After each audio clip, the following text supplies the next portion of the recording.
Well, I will introduce our guest artist today. This is Diane. And she does amazing figurative stuff, as you can see. She is the whole reason why I got into doing figures at all, because I took a workshop from her at the Dougherty some years ago. Yeah, we're very happy to have you here. Yay. Thank you guys for having me. As you know, I'm Diane, and today I've got some slides, some pictures, and so I'll be talking for a bit, and then I will be demoing my sculpting process. But first, this presentation is obviously about my work, but specifically about how I focus on storytelling and crafting narrative into my sculptural, specifically figural sculptural, but also other types of clay-based work. Yes, and so this is my rough plan. I might not stick to it, but this is what I'll be talking about. And so to start off, why I make people and why my work looks the way it does.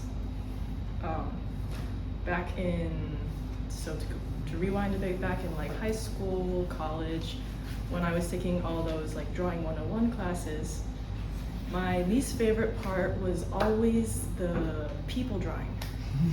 The portraiture projects, the self-portraiture projects. I hated them so much. And it was because I was afraid of offending somebody by not capturing a person's likeness perfectly on the first try. And so I decided I would do everything else. I would draw, landscapes, cars, bugs, everything, except people. And I wanted to get over it. So I started drawing people in public on the bus. And after a couple years, I was like, I kind of got the hang of this.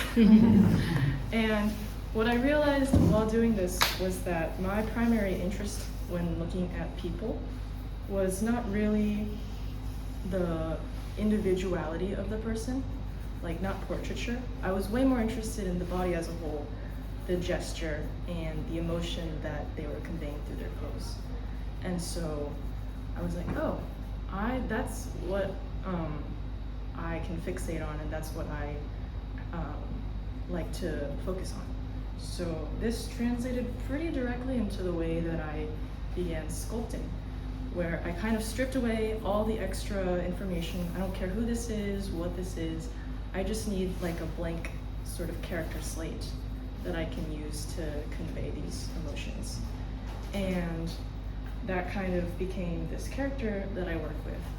And in my studio, we'd make it, and then all the time you spend firing and glazing and moving your piece back and forth, I would play with the composition.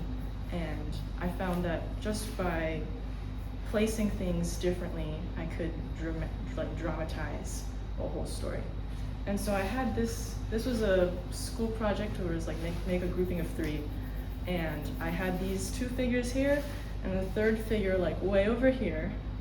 And people didn't realize it was one grouping. And I was connecting this third person solely by their gaze to this group. And I was like, this is a grouping, but this separation is part of the story that I'm trying to say, this absent space.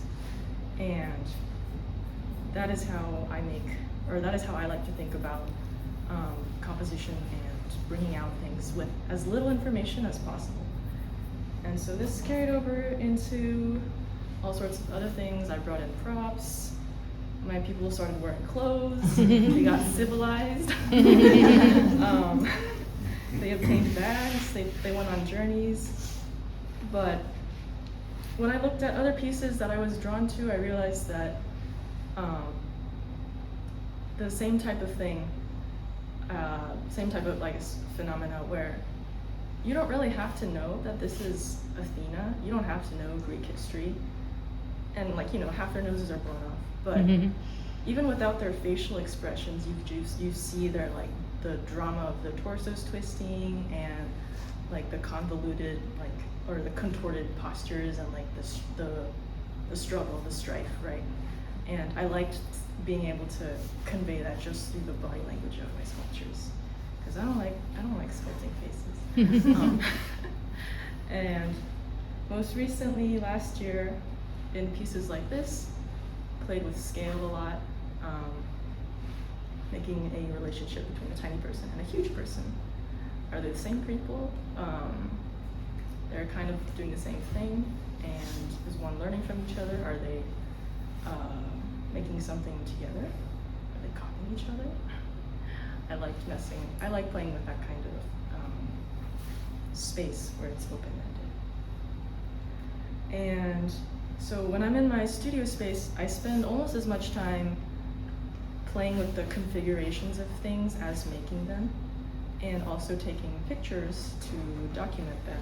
Because I think, you know, as an artist in the 21st century, you can't get around the value or the importance of how your work is digitally perceived, right? How it photographs and what view you're trying to show the online masses, right? And so I've been doing that too more lately, playing with different angles. And I think taking pictures of my work from different angles like this and framing it differently informs how I make my next sculpture and how I think about how it'll exist in space. So what kind of scale are those figures? These ones I didn't bring today, but the little gray ones are this tall, and the big gray ones are like this tall. They're not that big, I think. But compared to each other, it's like a dramatic difference. And this, I feel like it's not only how I approach figurative work, but like everything in terms of sequential narratives. And in the like Western culture that we live in, we read from left to right, top to bottom, right? And so when people look at visual work, they read it the same way. You see this and you're like, oh, it's diminishing, right? Whether if I flipped it, then you'd be like, oh, it's growing.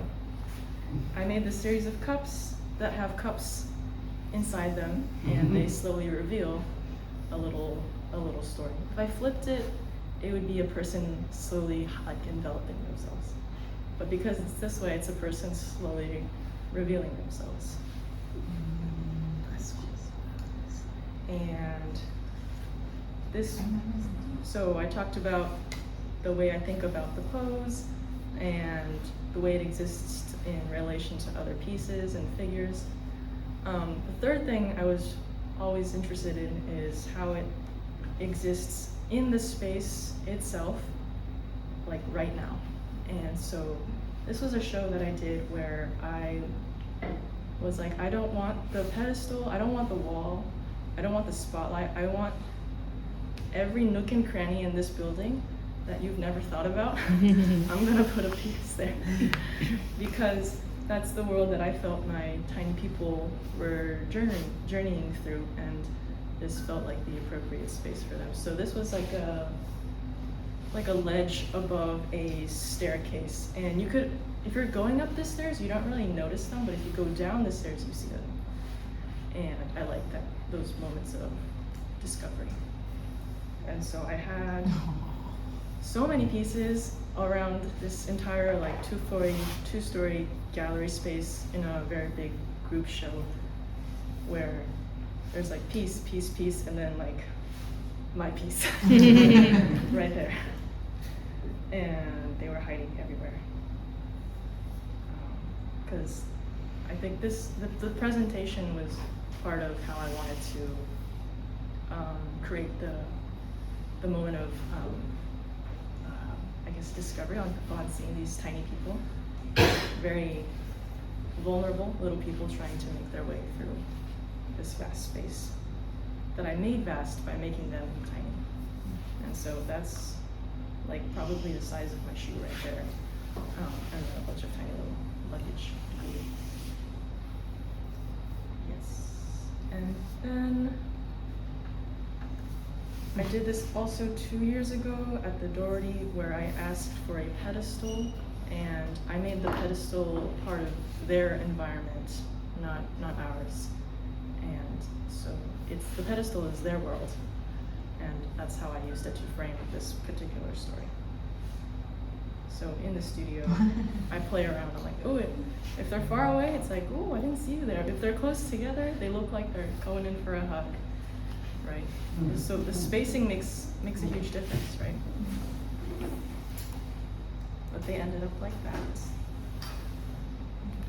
And, oh yeah, sculptors like Juan Munoz I really like, because same thing, they use this, he made very, super lifelike, detailed individuals, but then he would make them again and again and again in different poses.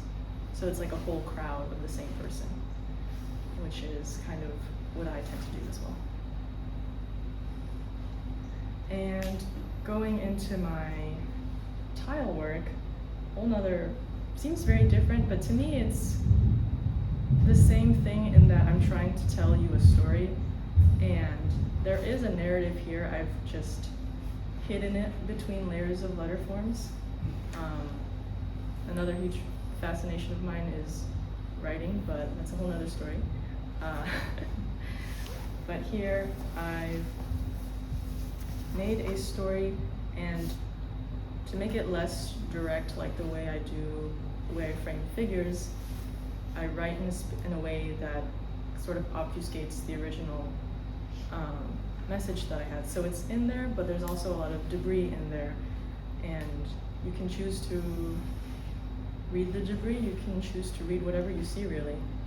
But I think most people, when you see writing, you want to read it because you've been trained to do that your whole life, and you know there's information in writing.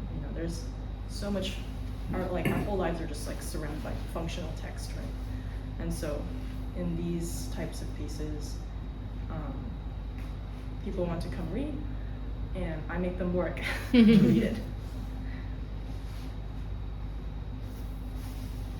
And then this is another aspect of my work. I also make stop motion claymations, and I think of it as an extension of what I'm already doing in these other things, where I have pieces of stories, except now it's literal movement and literal, or video clips edited together to make, so these moments in time put into a video. And so I wanted to share one with you. This one's from 2 years ago, but when I showed it in the gallery 2 years ago, I didn't have my audio setup figured out, so I didn't have audio for most people to hear, so I wanted to share this one with sound, and would like to ask you what y'all see, and then we'll go into demo.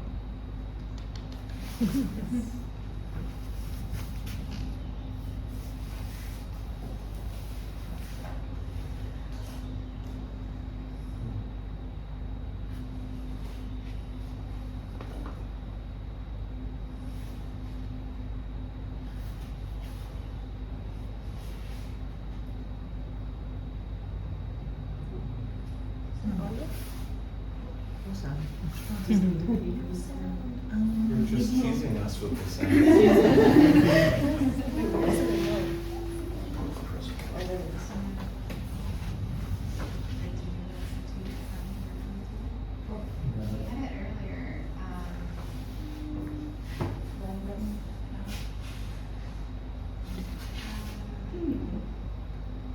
That's the second Night Live exercise. No, I usually play it off your computer. Yeah, usually the sound, is there a way to play the sound off your computer? Or off your, Well, it's plugged in HDMI, so it should go to the Right. TV. it worked earlier, but sometimes it doesn't work, and I don't know why. I don't know why. Yeah, but sometimes people play it from their computer, and it just still Through HDMI. through the HDMI. Okay. Sometimes that works. Would that be through settings? Would that be something that you change in the settings? Let me see if I can find that. No, I have no idea, y'all. I really don't. I never do this part. Intermission. Yeah, grab a cookie, grab a cookie, grab some perfect stuff. I'm not. Do the parking. I'm Nicholas. Nice to meet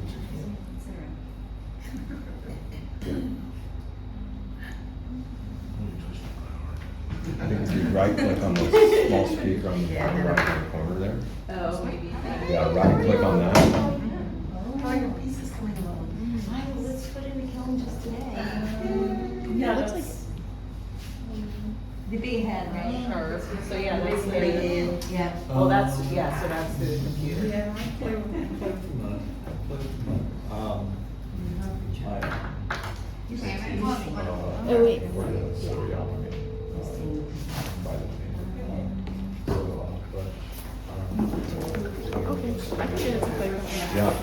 Let's see if she answers. If Tess answers, she had it working good. It does, yeah. Okay. Yeah, I'm pretty sure that's like the, yeah, and if you just face it towards us. Cool. Okay, we're gonna try it again. Yay! Okay, now sorry, my assistant's calling.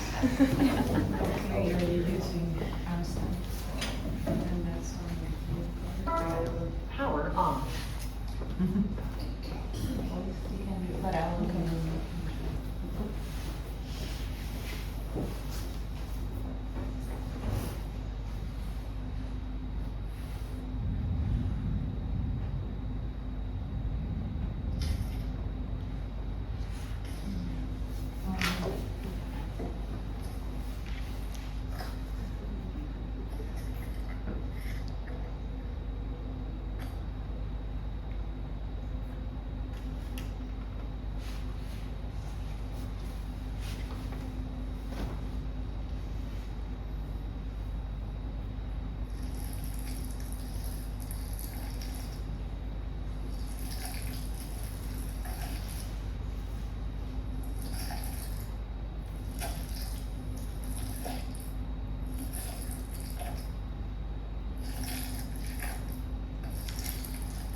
I don't remember. Hours upon hours. I feel so fortunate that we got to hear that with sound. Like obviously the visuals are beautiful, but it was being able to hear it with sound and connect to that material. It was really quite lovely with the sound. That was lovely. Thank you. Thank you. Did anyone else see something or piece together? He was collecting the letters. Yeah. Stuff. Yes, trying to save them. Trying to say, yeah. It reminded me of that other photo that you showed of the Mhm. in the luggage. gallery. Yeah, the Yeah. luggage and the letters all around. In the window. Yeah. Well, I definitely felt like the noise of the world Mhm. was so much and kind of so unbearable Mhm. that like the act of creating was needed to protect and shield the main character, and Oh. that finding Mhm. someone to be creative with Mhm. allowed for clarity and allowed for bringing what was attempting to be written into more clear, sculpted lettering. And when that material started to grow thin, that need to hold tight Mhm. was felt. It was very, very profound to me. Ooh, I love that. Yeah. I think I was sculpting and then I was like, I need a second person to help this guy. Did anyone else see anything? I kind of appreciated the continuation, starting out in this like very primitive sketching, and then kind of it evolving into three-dimensional letters.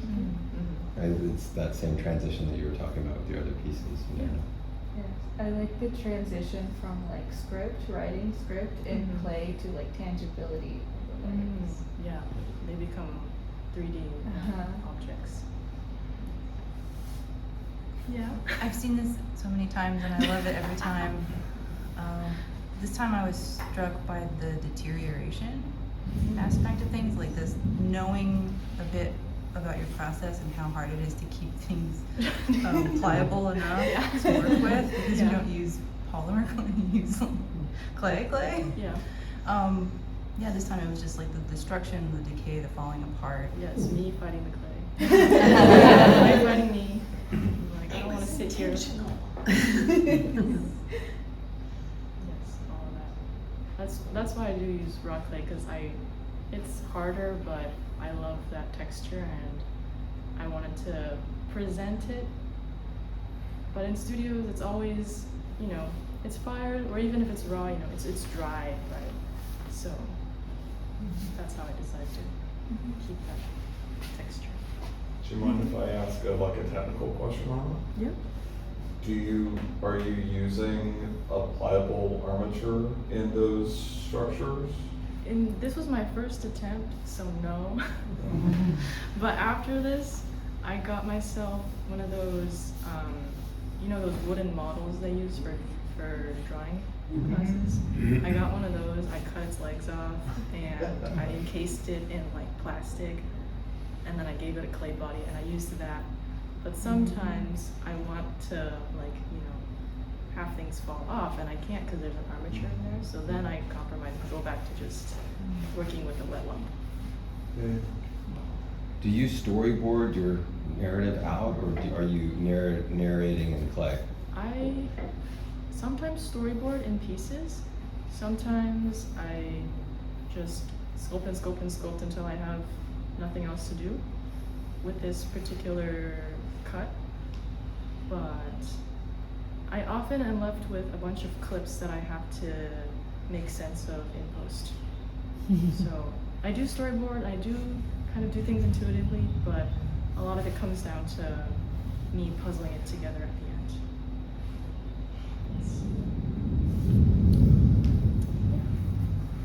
It's great to hear y'all's findings in this little stop motion. That brings me to demo time. What I'll be showing you today is just the first part of my process. I sculpt solid and then hollow my pieces. So the process that I won't show you today is how I cut everything and hollow it. So but people are very curious about what this looks like, so I do have some pictures that I'll show you at the end. But when I think about figurative work, I like to sketch, or if I don't sketch, I at least visualize by getting my body in that pose. And these are the questions that I ask myself often. Are we sitting? Are we standing? Are we in between? Are we crouching? Like, where is the weight being placed? Where is our center of gravity, right? And what emotion do I want to express? This kind of changes as I go, and sometimes I don't really know. But in general, I like to have something that I'm holding on to as a guide. So maybe I want to make a person who's looking for something. I don't know if they're desperately looking, if they're, secretly looking, or if they're intently looking, but just looking in general, right? So I keep that in mind. And then if I know where they're standing, if I know where they're sitting, I know what their legs are doing, then I gotta know what their arms are doing. Because I don't use a lot of facial expressions, I use arms a lot to express things. And I think many people talk with their arms, their hands, and they can tell you a lot. And they pull your weight forward, and they pull your weight back, and they're quite heavy. Your legs are heavier, but your arms do a lot too. And this is kind of similar to the first question, where is the center of gravity, and where are they balancing? Because this is a sculpture, it has to, stand up. It's not a drawing. I need it to exist in space. And I have a very, stylized way of, or sort of character thing that I've built off of. But I do want them to feel like they exist in our space and are affected by gravity, And where are they looking? I feel like where someone is looking can tell you a lot as well. Your whole body might be facing this way, but you might be going, you might be side-eyeing something. And then as I am sculpting them, I'm figuring out where do they exist. Are they just standing? Are they standing in a corner kind of figure? Are they hanging, sitting on an ledge, or like a hanging desperately on a ledge? Where will they live when I'm done? And this is more or less my process. And I will show you that right now. So to start off, I want to make something that's responding to something that already exists. Once I have one set in a figure, or one figure in a set, I like to build off of that. So I'll have one person made, and then the second person is like a reaction to that, and then another reaction, and they like group together. So I asked Chance and that figure with the backpack that's open, we should have someone who's like peeking in there and maybe stealing their stuff, maybe helping them get Just helping. Do you want us to have the overhead? Sure. Cameras? Yeah. Thank you. Ooh, 4 minutes.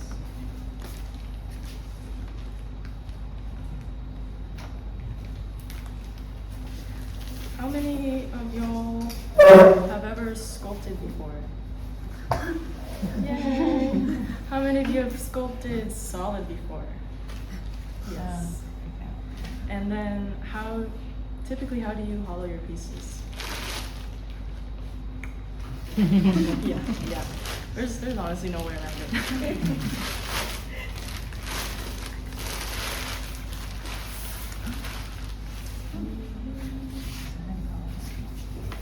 Wow, did I really not bring a wire tool? I always It's okay, I have a knife. It's a huge knife. I know, we're talking about that later. Yeah. Nobody remembers crocodile Dundee. It's a big knife. This is nobody. Do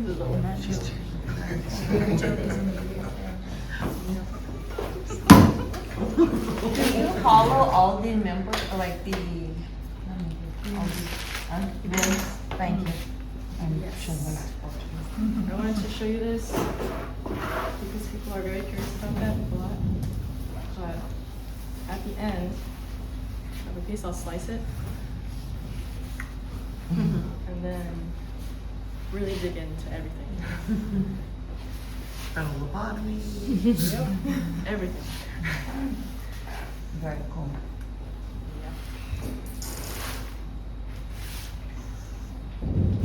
So as you may know, if you've sculpted like this before, the main difference that I think of between this and working on the wheel is that you are the only form of compression. You don't have the centrifugal force of the wheel to help you, right, get this clay together. And I like to use super groggy clay that's tough, so I don't have to baby it too much, but it still needs compression. So I have this handy dandy paddle. Whacking stick. Yes. Wow, that's a serious paddle. And since we're making a standing person, just make a rough.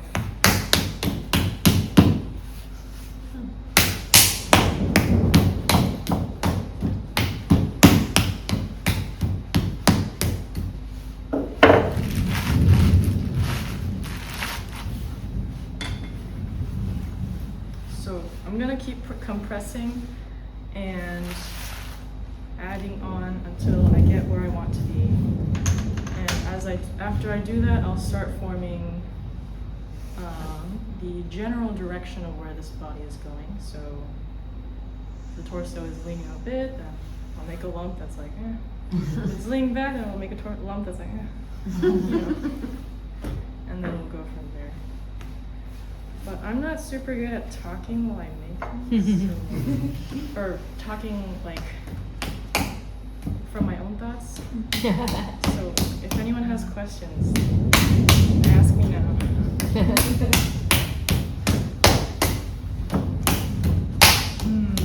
Can you talk about language? Language? Because I happen to also know that you work as a language teacher, Yeah. and I notice you have a lot of language in your work. Yes. What are your thoughts on language? What are my thoughts on language? Yeah. It's an imperfect medium for how we express ourselves and how our thoughts get out into the world, but it's also like the only thing we have. And I love thinking about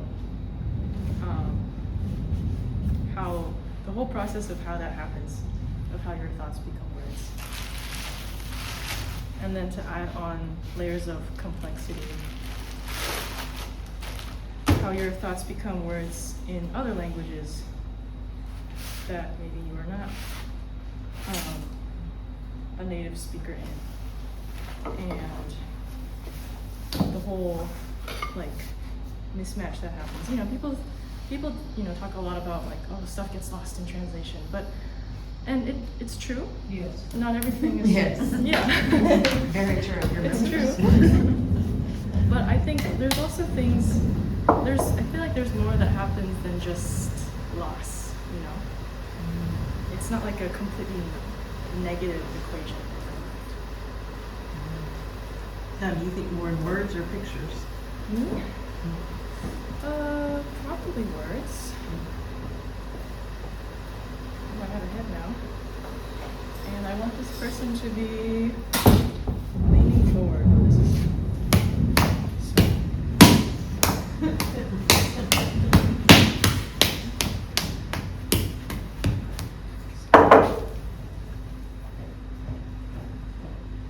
if I was gonna really make this piece, I would spend a lot more time whacking away. And right now, my proportions are not where I want them to be, so no head. We need some more body. Has these proportions always been where you kind of made your people, or have you used other proportions like these? These very much feel of this like heavy material, and it feels like they're weighted. And a lovely way you talk about the graphic like that. It's like I feel that in them, but has the proportions changed as you've made them? I know. Actually, what's going on? I just saw that.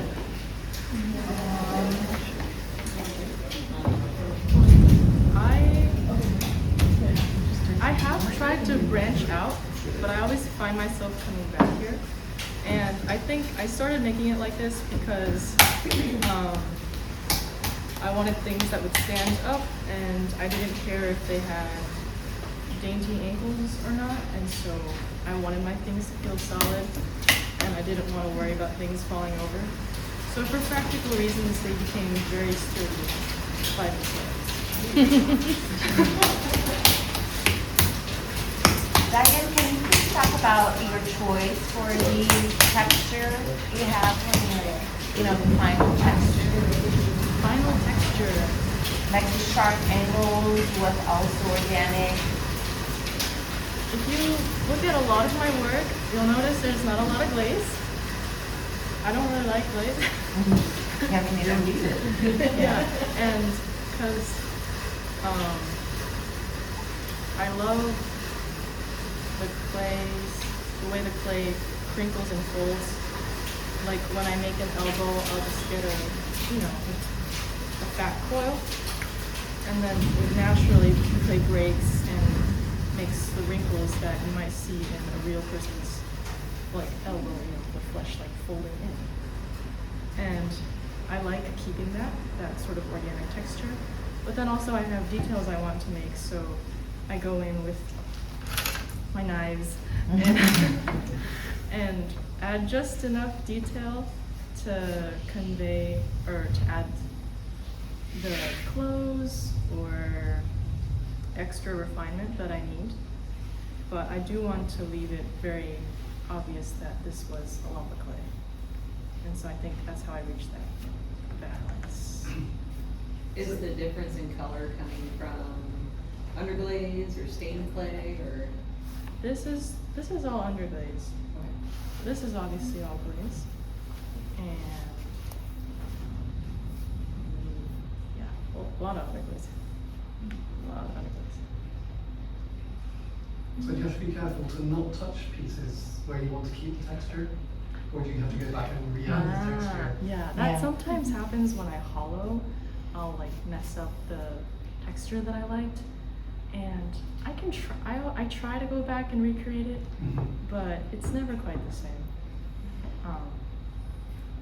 But when I hollow, I try to, or sometimes I hollow at like a very rough stage, so that I can keep working after it's put together. Okay, so I have a super rough shape. How many of these little people do you have? Thousands. Not thousands. I have many. These ones have been living in some boxes for a minute, so I decided to air them out today. And let them come outside. Right now, I'm sort of marking out super roughly where I want the legs to separate and how I want this to be positioned.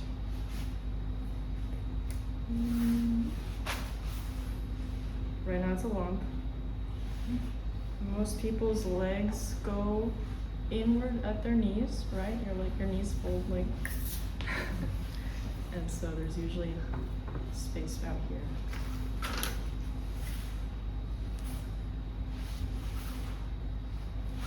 I like the contrast.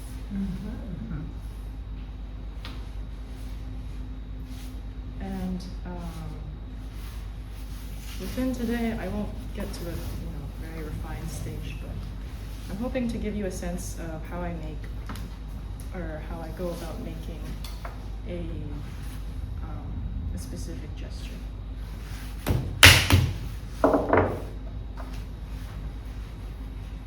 How much time do I have, Sarah? We're a little before 8, still got an hour or so. Oh wow. Questions? You do not have to take that over if you don't want. Sorry, I'm a computer. I don't know how to read those time now. Do you still spend time drawing out on the bus? I don't ride the city bus anymore. I own my own vehicle. But I still love drawing people in public, or people that like live drawing strangers. I try not to be creepy, but Yeah, like, so what you were talking about, organic shapes, just now, I have a lump, and I'm sort of creating an elbow, creating a wrist, just by that much effort. And then maybe later, I'll go in and I'm like, actually, I feel like there's not enough elbow, and then I'll add like a little cut, right? And then I'm like, is that enough? Is that too much elbow? And I'll mess with it. I'll add some blob stuff on. So this person needs to be doing that. And reaching into that tiny person's bag. Like a creep. So maybe they're like, maybe the wrist is going like that. You know, like, Hey, girl. maybe they're like, ooh. And I want them to be like looking like this. You know, chin up. So surreptitiously, but not really. Okay.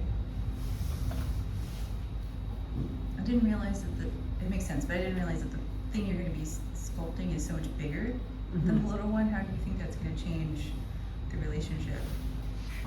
There's definitely a power imbalance right there. Alright, what's in the squirt bottle? This is because I can't with squirt bottles. Just water? They fail me. They break and they don't do the nice spray. And sometimes, or I also started using this because I was animating for long periods at a time, and the clay would dry out, and like, you know, a little mist was not gonna do that. Because I didn't want to like, you know, pour a cup of water, but I got my shampoo bottle. So it's just water? It's just water. Oh, fun. I was like, why is she putting sanitizer on?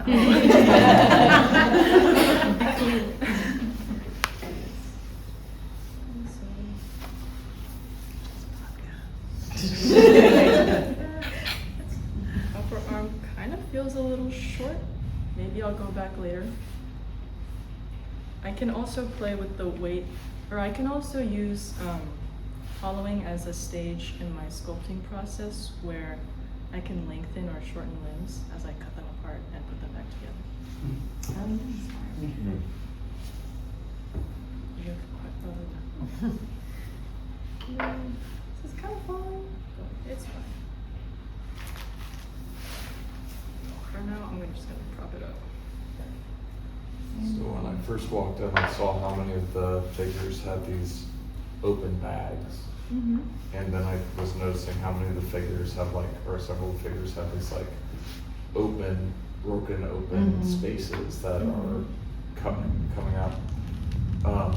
Would you mind speaking to any connection there, or anything like if there's an intention or concept about that? This was a series that I made a while ago where I had a bag obsession. I still kind of do, but you know, it's kind of very literally speaking to all the baggage they're carrying, whatever that may be. You know, we say, you know, we use terms like emotional baggage, but not just emotional things, but the literal things that we carry. And I wanted to kind of play with how they carry their worldly possessions, maybe, and experiences in their bags, or emotions, but then they carry things in their bodies. And maybe our bodies are not great at carrying things. And so that's why I started making cavities in their bodies, is the like concept-y explanation from a more formal point of view. I was also tired of how dense my pieces were, and I wanted to see what they looked like with more negative space in them. Is another thing I was playing with. So, Thank you. yeah.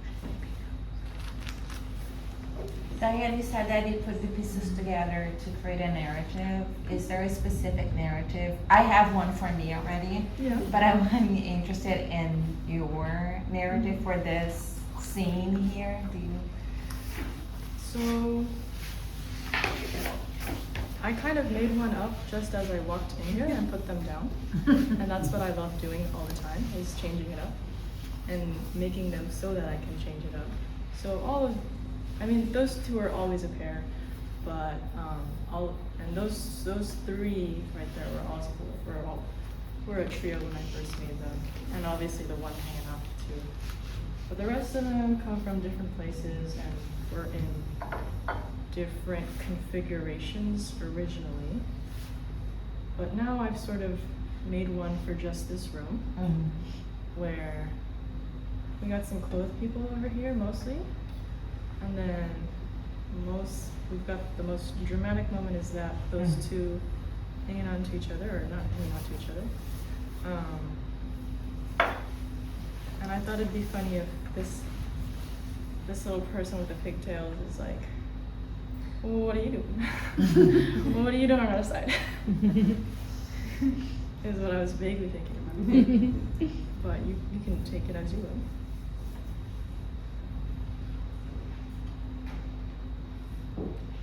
I need another arm.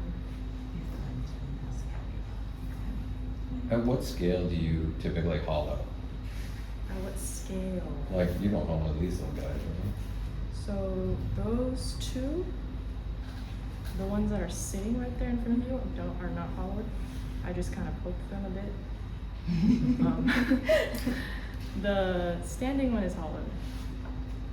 I think, yeah. I think if it's over 1.5 inches, if it gets like 2 inches all around, then I start cutting. But yeah, so those two, these three backpacked ones, all are hollowed.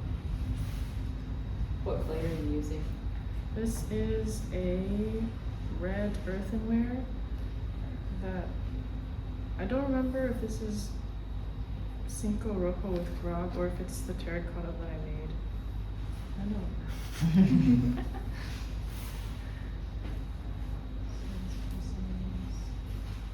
So you make your own clay? Not anymore, because I don't have the space to right now, but I used to.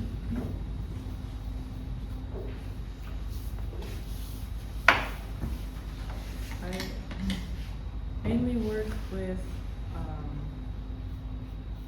earthenwares and stonewares that are very grog heavy, so that I can do my sculpting without having to worry about shrinkage or the clay being too sensitive. I've switched clay bodies a lot, so but I tend to stick lower mid-range.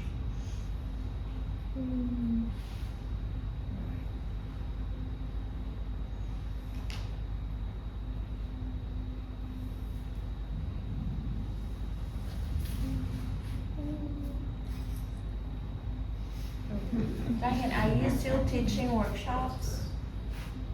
I'm teaching one right now. Oh my God. Besides this, no, this is obvious. You don't get to play. No, in more depth. Not really. Not right now at the moment. I taught a couple one-off workshops when I was a resident at the Dougherty, but other than that, I haven't done a lot really. Do you mean workshops like one-off workshops or like classes? No, one-off One-off workshops. Yeah, like Yeah, I've done a couple of those. day to 3-day workshop, more in depth. I see. Yeah, no, I don't think I've ever had the opportunity to do those before. Sounds fun. Organize one. Me? No. I'm done with organizing. I do too many organizing things. Maybe I was curious about your knife, because that seems like an unusual sculpting tool. Yes. I love this thing.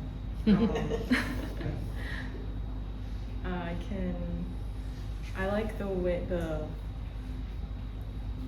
sort of like slabby areas where I cut off pieces, and rather than going, I mean, I do use all my loop tools a lot when I do more details later, but for roughing out a shape, I like this kind of rough approach.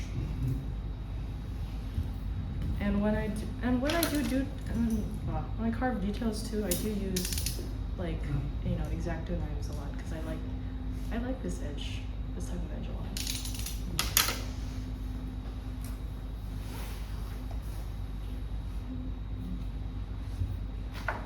Okay, so I sort of have this. Their torso is way too short. Maybe if I was going to go into this more, I would lengthen up the body a bit to get to the portion that I want. It's a little too stout for me right now, and the clay is wanting to fall forward a bit. I can kind of give it some more height.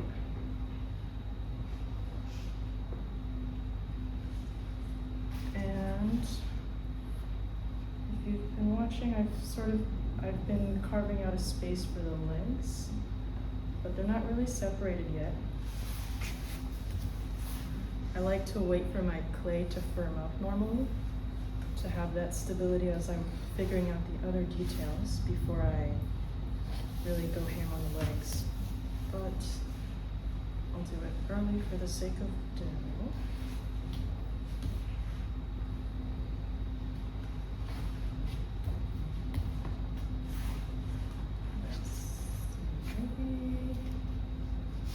Maybe this leg can go back. Wait, but actually, if you're going like this, then maybe your emphasis is here. So this leg maybe should go back.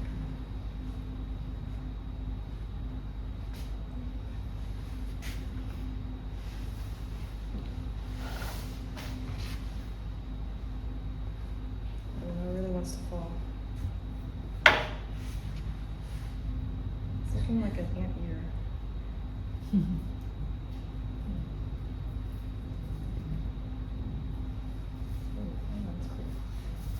I was just scared for a second.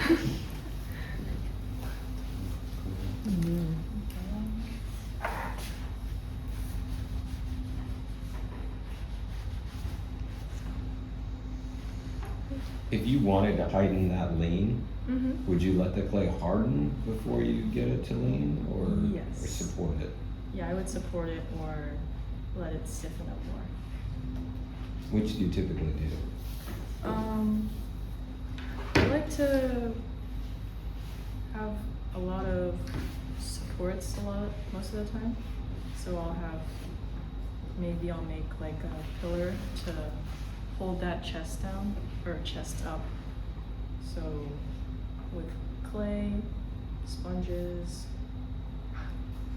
this is probably not the best one, but I'll make like a little something to, prop it up. I don't know if that'll give it too much help right now, and I want you guys to see everything, but let's see.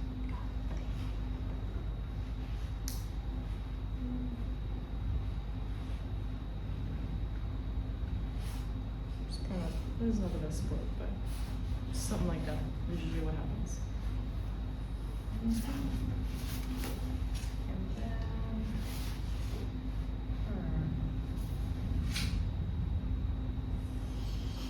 I don't like the lack of back here, so I'll add some more on.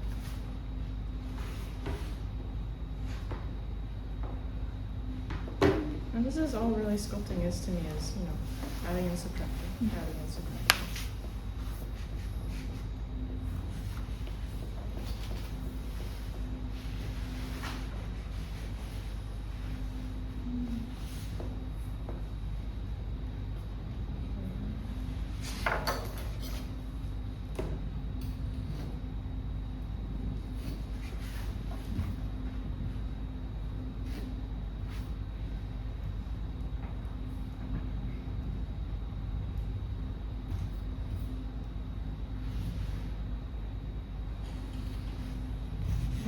largest piece you've made? What's the largest individual? The largest piece I've made is maybe this tall. Not very big. Would you go bigger? Like, The largest figure I've made is this tall. The largest ceramic piece I've made is like this tall. From the table. Is that large? Yeah. Have you thought about doing a life size? Life size? That's my thing is I would love to do it, but then I am conflicted by the amount of space I take up. And I hear you. Are there kilns here big enough? I mean, there are kilns big enough to do everything, and even if they're not, the kilns aren't big enough, you can work around by building in pieces and doing all sorts of stuff. But no, that is like a genuine concern of mine. Is what if I make too many things? And if they're all ginormous, what do I do? You just have one big guy and then everybody else kind of like, oh. Oh, just yeah. Son. Literally looking up to you. Or And all. That would be fun. Or climbing on it. Yes. Yeah, I'm thinking about like public art, where it's just like Yeah, it's exists. big with a bunch of little people's like hanging from it and like, climbing up it and it'd be really cool.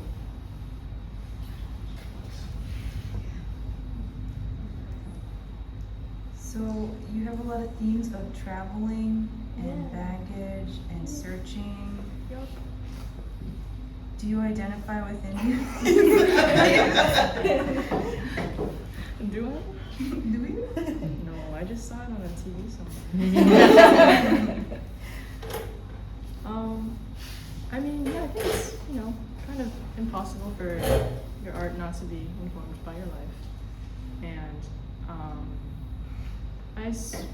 I mean, not a crazy amount, but I spent a good chunk of my childhood moving around different places.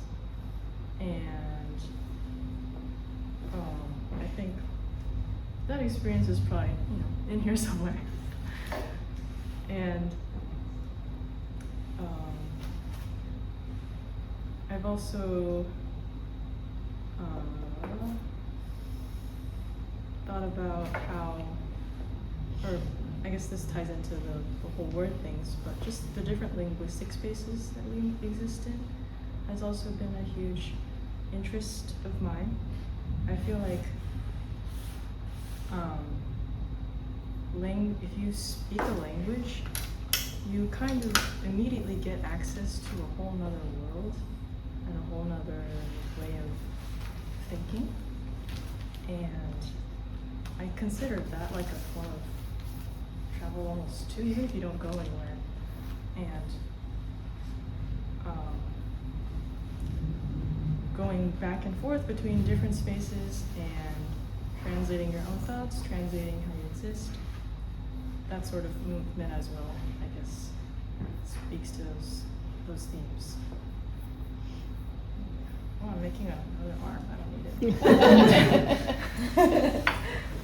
This is just how I make arms. This is how I make I'm like, arm.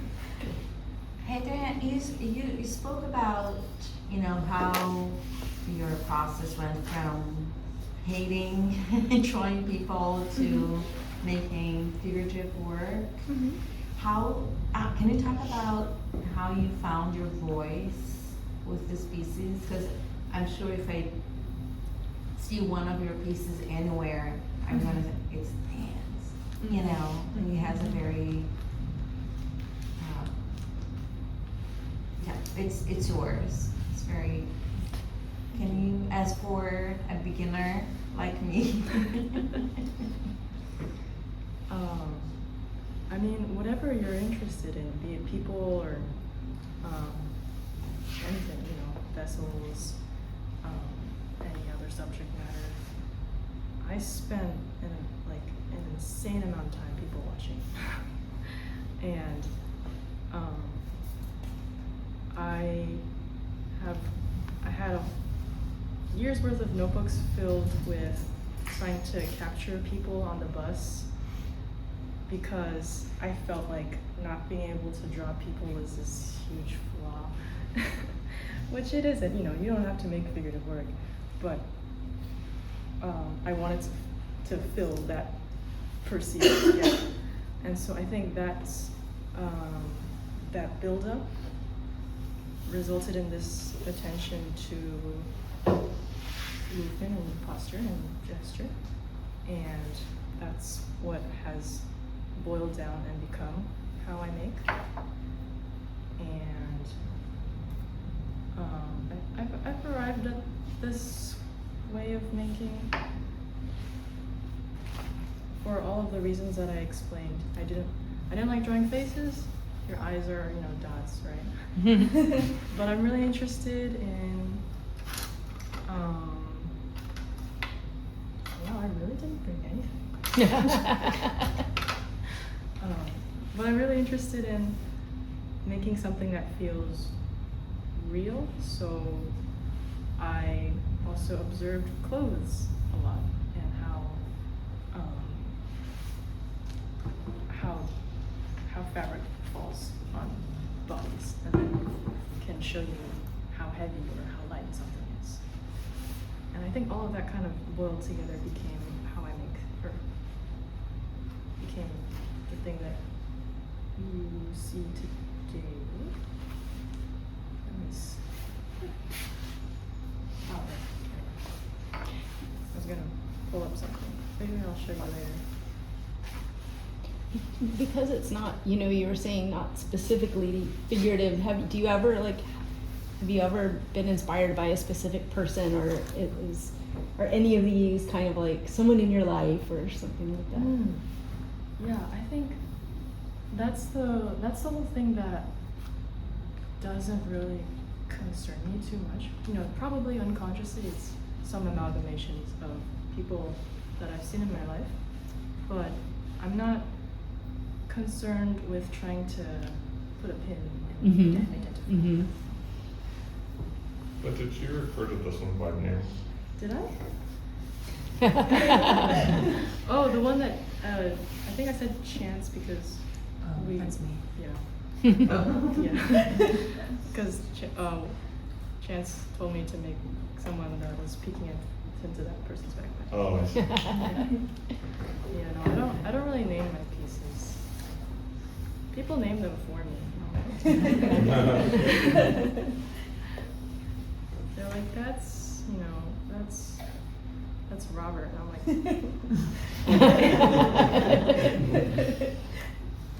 who is Robert to you? Which one's Robert? Steve. This one is extra stout. I feel like it needs another inch of height here. He's got no butt. Yeah, I got no butt right now. So is it fair to draw a parallel between like you people watching and drawing people on the bus, and I would imagine trying to make up stories of what they're doing Probably. to yes, your willingness to allow us to like make up stories for the scenes that you're setting up, is that? Yeah, I would say so. You know, create stories for the people that you people watch. Ooh. Sometimes. I think I showed you a sketch earlier at the beginning of my slides. I was at the Whole Foods downtown, the one that has like a second floor area where you can eat your food. And I was sitting behind this older man who had so many bags. He had everything, and it was like all out on like a table like this big. And he had a whole system, and I was like, and so I sketched him from the back and like all his bags, and he had like a banana tucked in here, and like a banana here, and like. And I was like, where is this man going? Because he is prepared. So maybe not like a specific, yeah, but I like, you know, Ideas. speculate, yeah, And what about the color palette that you work with?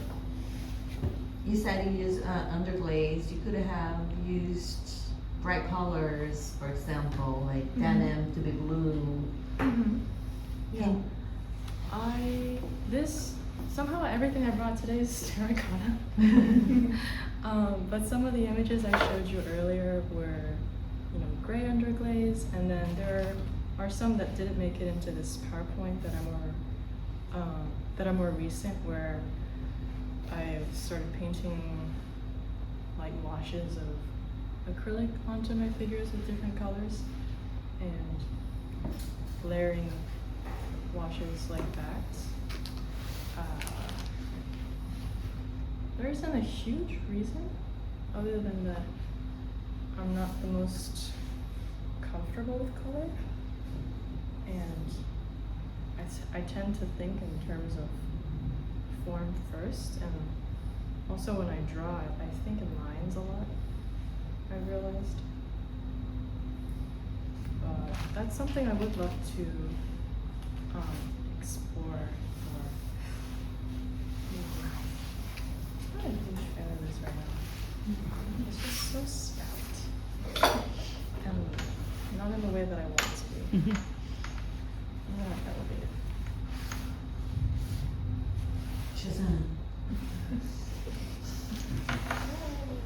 Oh. Robert.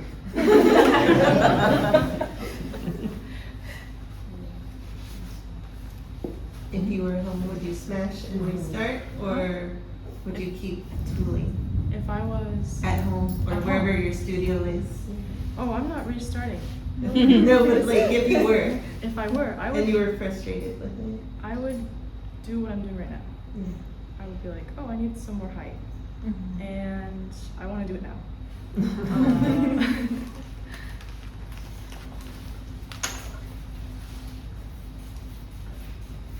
This is my super. You look like a ninja, kind of. You're watching a Carving into it.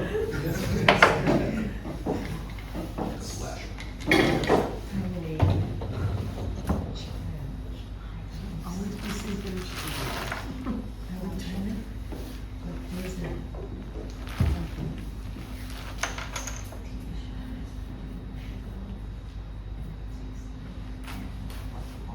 If only this was raw fish. Then it would smell. It would smell amazing. And then a little. This is why I wouldn't have separated out the legs this early. Because if I want to do stuff like this, it's, you know, getting stressed out there. When you film that, the camera moves and the video looks really funny. Oh, really? It's wobbly. Yeah. Like, we're-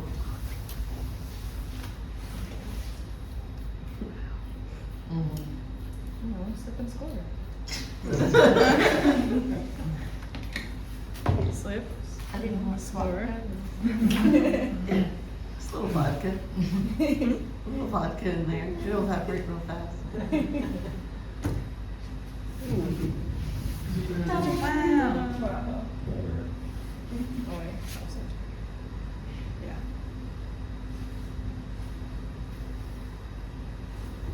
Those 20-something-year-old men want to be like that. Just a little taller. I'm 6'4". You're 5'9".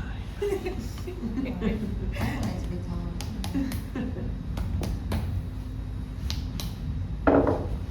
Oh, that does look so much more appropriate. Yeah. That's what I was missing.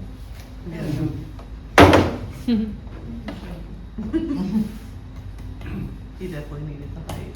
Yeah. That's what it was. Add and subtract.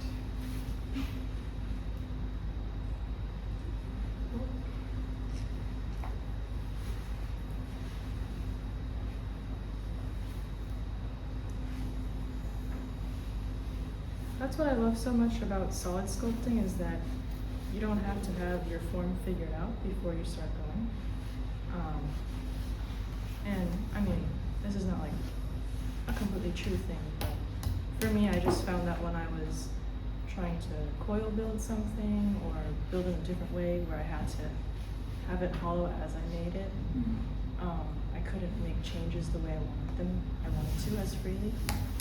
Whereas with this lump, I can play with it all day until I decide it's ready to hollow, ready to go.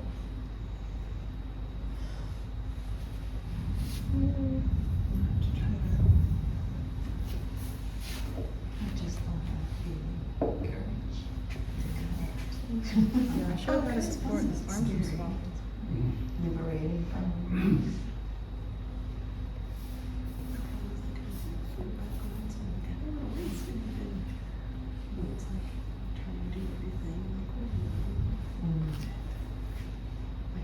That's nice. It's too used to order, because it's.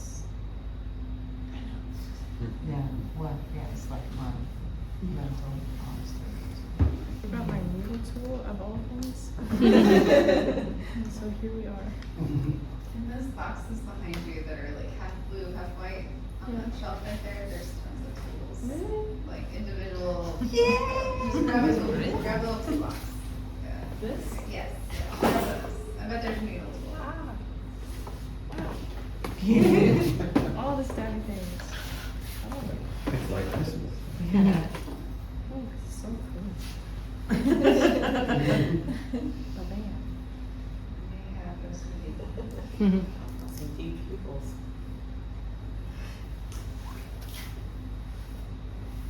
So looking at the figures you brought here, they seem to be kind of mostly kind of male or androgynous. Yes, I think it's the nature of how I make them kind of tubular. Makes a lot of people see them as male or androgynous. And, you know, if I add hair, then it's like female all of a sudden. I think it's a lady. But, yes. With you two sitting. It's a bit of a problem. But I don't really think about it too hard, but I am aware that they read as male or androgynous a lot of the time, unless I give you clues as to otherwise. Which is something that used to bother me, but then I realized, you know, how other people are perceiving your work is important to consider, even if this is or like you realize that things are different from when you put them out and then when other people come see them, and deciding whether you want to make a change based on that, towards or away from it, or whatever it is. Yep. And now it is 8:30. Yes. I mean, I can kind of just keep going like this for hours, really. I've only just started. Look at that. Now that the height is bigger, legs are. What, can you talk a little bit about at what state the clay is when you actually do start to hollow it out and how you do that? It's a state that it's like everything. It's leather hard, but then what is leather hard? I would say that the state at which I hollow is a more on the wetter side of leather hard, because I do a lot more sculpting afterwards too. And when I don't hollow when I'm finished sculpting, I just hollow when I feel like I have all the basic forms here. I'm not gonna move this arm angle. Maybe I'll add like some clothes of folds afterwards, but it's not going anywhere, then I'm like, okay, and the clay's ready, then I'm like, I'll just cut it open and hollow. Sometimes I hollow things like out of order. Sometimes I will be like hollowing all these top parts if I feel like they're drying out faster, and then I'll save this big mass for the end.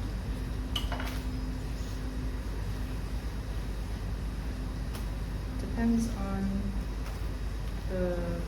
how fast the clay is drying and what kind of shape I have. Right now it's a standing shape, but some poses are like crouched, and so the mass is like all together. Then I have to wait a bit more for it to firm up, but it's also easier to hollow because I can just crack it open like a big watermelon. So do you normally just cut them in half, like, or do you like slice it vertically? So when I hollow, the way I always start to think about it is you want to not fight gravity as much as possible.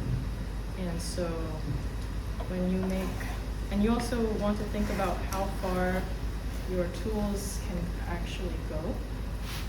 So if you put those things together, I have a loop tool that's like this long, and I can hold it here and still hollow, right?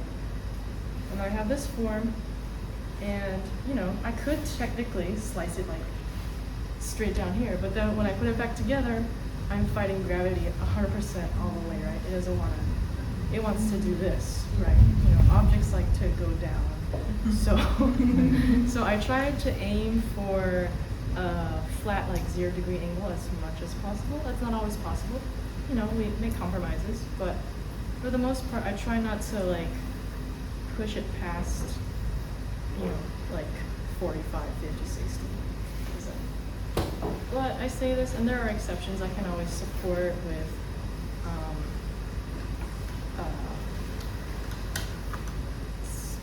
other blobs of clay, other objects, but that's the general rule of thumb I keep in mind when I go to cut. And so if this was like a much bigger figure and I had a loop tool like this long, and I know I can like reach down here, then maybe I'll cut to like the length of how far I can reach.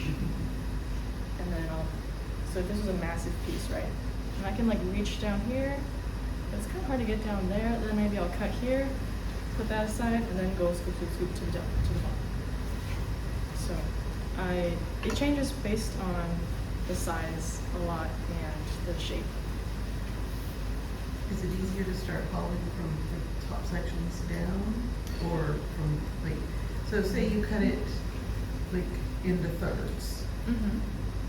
Would you hollow out the top section first and the middle, and then stack those on, and then take off? I like to hollow from I think. Or would you start hollowing at like take off the top two sections, hollow from the bottom, and then stick stuff on top? I do that too. So it really just depends on. Yeah, it really does. Like, yeah. With this one, I think it's crouching, and so all the mass is like kind of in one big thing, one big shape, but its knees are like tucked up, and so these two like crouched legs are big forms that I need to tackle separately. So this one I cut off the shoulders and above, scoop, scoop, scoop until that's as far as I could go, and that one I probably did at the end, the head, because I don't want small parts to dry out too fast. So if I hollow them first, they dry out faster. So I like leave the small things alone. I tackle maybe like the shoulder space, torso space, and then here I got into the rest of the body by sort of lopping off those knees at like a 45. But not too steep, because then gravity will fight me. But I can fight back too. So. You have a knife. Yeah. You said you hollow out before you do your detail work, right? Yes. Majority of the time? To a certain degree. If you see here, I already have like a lot of folds and most of my details, but after I put this back together, I went in and got more fine details.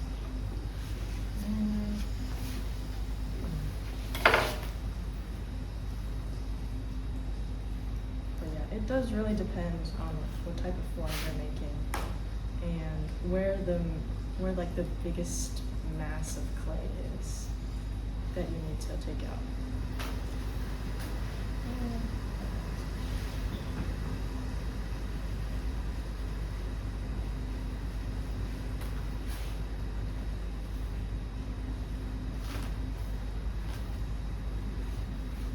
And do you just cover them in plastic or do you put them in like wet box type situations?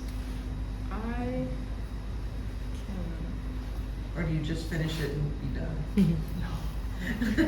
That's like how long would You're you like, have to, how long do you work on one piece before you have to put it away or? like before I have to stop looking because of the clay or because of me? Or because of you? Because of me. Yeah. I think after like 2 or 3 hours I get tired. Or I get bored.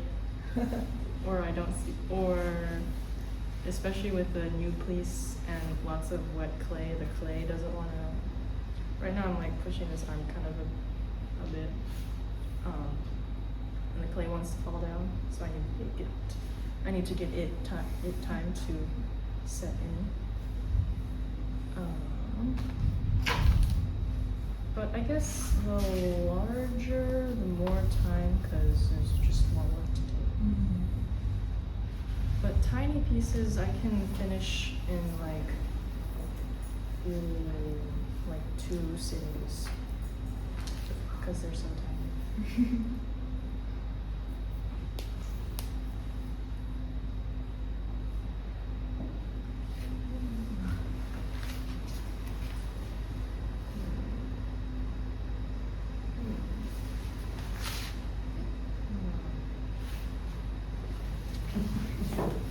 This person. Did I glue her down?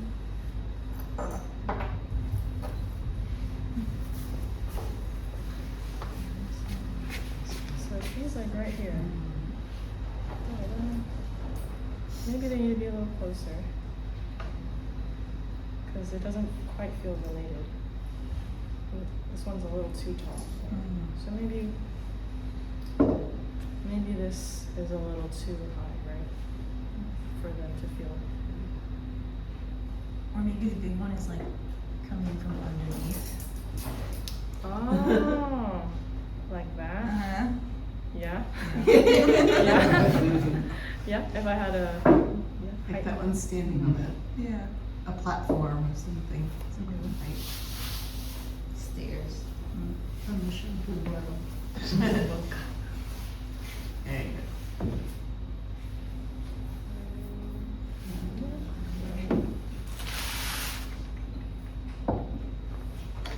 Because this one is reacting to this one, a good portion of my time is also spent, doing stuff like this. Yep. And being like, okay, so this one's coming for that one. They don't know yet. This is kind of creepy. It is pretty creepy. Well, especially since his hand is so much bigger. The hand is like the size of this one's head. Here's And so, at this stage, when I'm figuring things out, I knew I wanted someone who was peeking in and trying to take something, right? Is it a good taking or a bad taking? I don't know. But now that I have it here, I'm like, oh, this is a bad taking. Right. A little something in his hand, like he's gonna drop something into Oh, that. right. But then if we Like a change the hand gift. posture, like you just said, maybe it's a giving. Yeah. Like a coin or something. Maybe maybe Or this- returning the water bottle that fell off. Right now the hands are slabs, but if I make a little, what do hands look like? Yeah. Oh, anything for this big guy is going to be just a finish. You know, if it's coming from the small guy, it's bad, right? It's- Maybe he's the old guy from Whole Foods dropping a banana in the back. Because he has many bananas.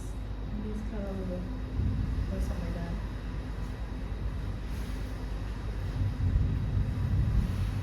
I've twisted that wrist further than most wrists go. But, you know, it's part of how, but it still follows the familiar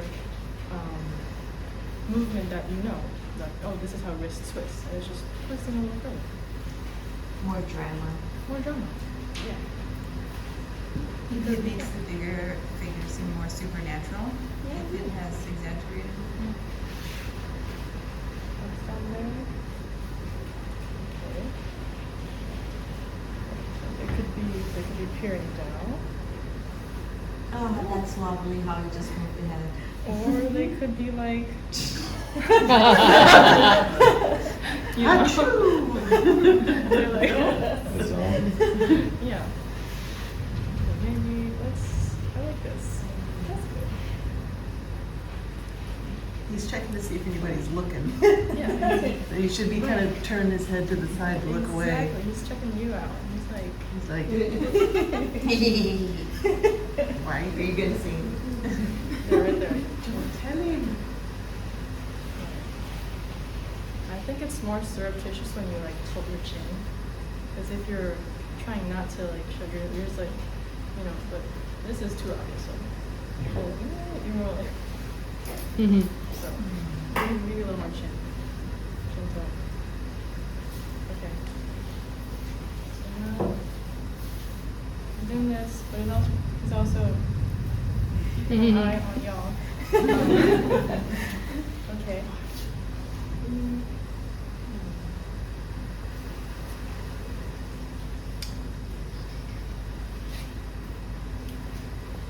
What I liked about this idea, this initial idea, is that when Chance suggested this pose, I realized that I, you know, got up on my toes to do this gesture. And so maybe when this is more stable, I might cut off this portion so that it looks like they're kind of on their toes. But I can still balance that and make that work. I'm not gonna cut that now, but just to show you, it might look like that. Cut that. Pushing that movement a little more forward. More drama. More drama. More drama. All the drama.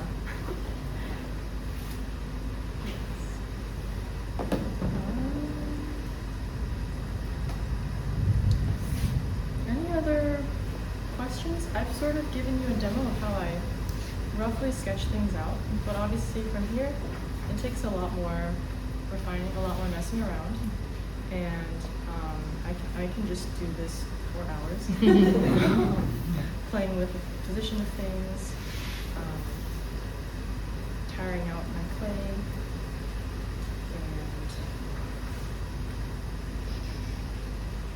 one thing I didn't talk about was how I form clothes. If I briefly address that, for clothes I do get reference pictures of myself in a similar pose, or I just literally look down at my clothes if I feel like it can match what I'm trying to make. And I will often make a lot of coils to represent these folds, and then, like, let's say this person is wearing a looser shirt, then because this arm is going this way, there might be a fold or like a crease that goes down will literally just add that on and smooth it into the body. That's how I approach clothes a lot. I don't, think of it as like wrapping another layer, but I just build off of what's already there. So there we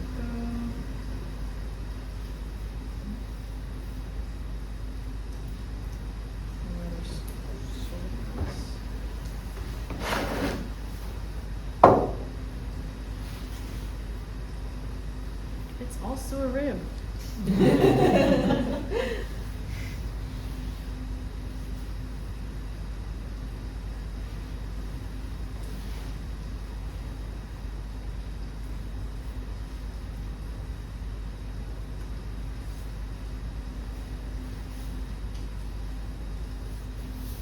I've smoothed it out almost entirely, but if I do this more and more, I will build up more and more lines that tell you that there's fabric stretching down there, being pulled by this upward motion. Because if you go up, then your clothes go down. And the same way I talked about creasing the elbows, if I want to feel like if I want to make more voluminous fabric crunching at the elbows, I'll just add more coils and smooth them out to match that movement. I got to a point that he smoothened it out so much, and it's like, gosh, Yeah. I lost that texture. Yeah, definitely.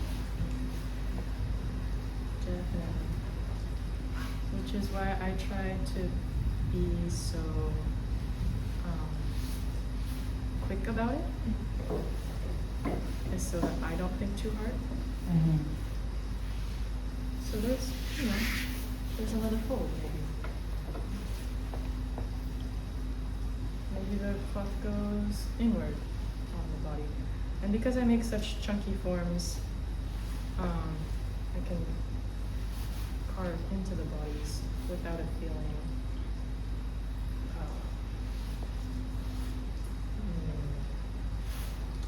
feeling like incongruous to what I'm doing.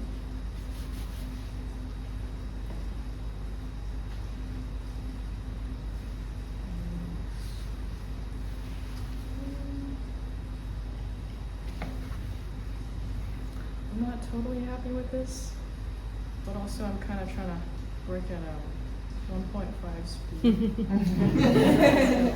That might be it. But now I have one person and this other kind of menacing, just by way of composition, other person in the picture. On the video, it looks very menacing. Oh. Like, yeah. Yeah. And when I animate, this is literally what I do. Is I go.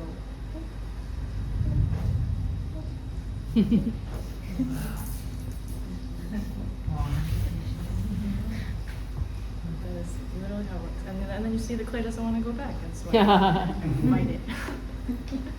Do you do your animation with still photography or with a video camera? With still photography. So, Wow. I don't do it very often. I haven't made one in a couple months because I need to carve out a section of my life. Yeah. So it's like a once in a year thing. Compared to the time spent sculpting, how long do you spend post-editing? Is it, A whole lot. is it about even or like?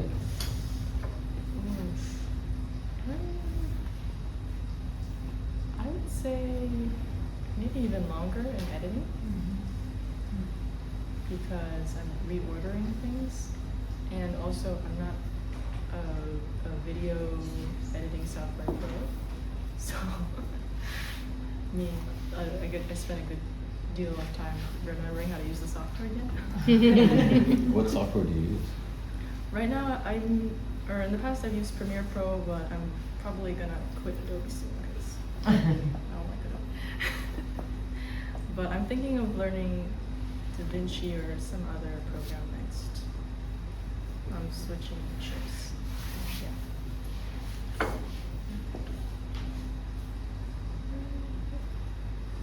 Maybe I'll cut this out further just to see what it feels like.